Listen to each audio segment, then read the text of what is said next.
The story of human life begins when the living God breathed into the creature he had formed the breath of life. And that's when Adam became a living soul. There was no natural limit to the length of life that he would live in loving union with the Creator.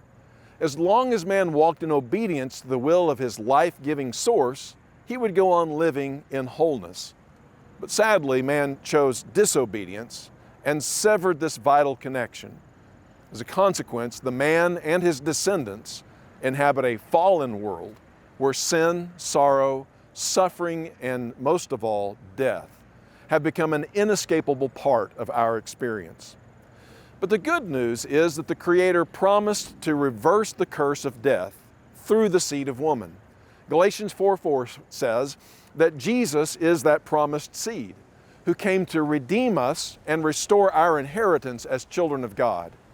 He accomplished this by offering His sinless life as a sacrifice that would atone for the sins of the world and turn our wayward hearts back toward God.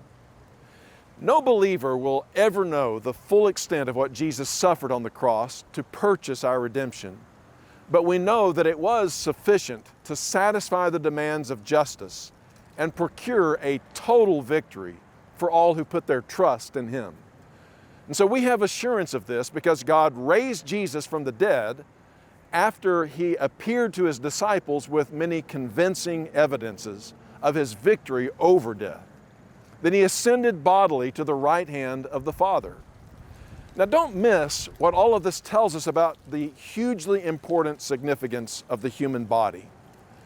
Not only because of our creation as God's image bearers, but because of the fact that the Son of God entered the world by taking upon Himself our embodied humanity, and that He raised up our fallen nature into the glory of heaven through His resurrection and ascension in the body. We are not Gnostics and shouldn't be dismissive of the body. We're promised that we will experience the redemption of our bodies, Romans 8:23, that our bodies will be glorified to become immortal, 1 Corinthians 15:54, and that one blessed day we will not only see the glorified body of Jesus, but that we will also be made like Him, 1 John 3 and verse 2. So our bodies now carry the burden of the fall.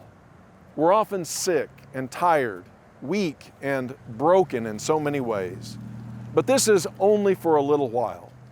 Don't loathe your body and don't despair over your bodily struggles and limitations, but use your body as best you can to glorify God now and trust that one day God will transform your lowly body into the likeness of Jesus' glorious body.